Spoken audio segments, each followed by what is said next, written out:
তুই কি আছিস? তোর চোখ খুলে দেখ।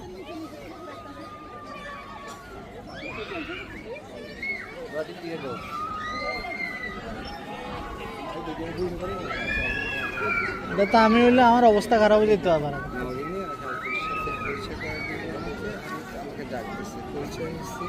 লোকটা এমন কাটবে যে আমার কি আমি অবাক করি, একটা মানুষের সাথে পরিচয় করার সময় এইভাবে করতে পারে মানুষ। আমি তো যাই না,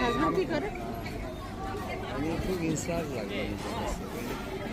ডাক দিয়ে আমাকে জলখাই কেমন আছে গেছি, ওকে আমি হাত মিলেছি, তারপর পয়সা আমি ঘুমিয়ে আসলে দিয়ে আমার কি আমি খুব ইনসাল্টিং একটা কথা। আমি অবাক হয়ে গেলাম যে আমি এমন তো না যে তুমি বুঝতে ভুল করছো। না এখন তো আমি তোকে তোর সাথে কথা বলতেছি, তুই তো মানে এই জন্য আমি অবাক করলাম যে মানুষ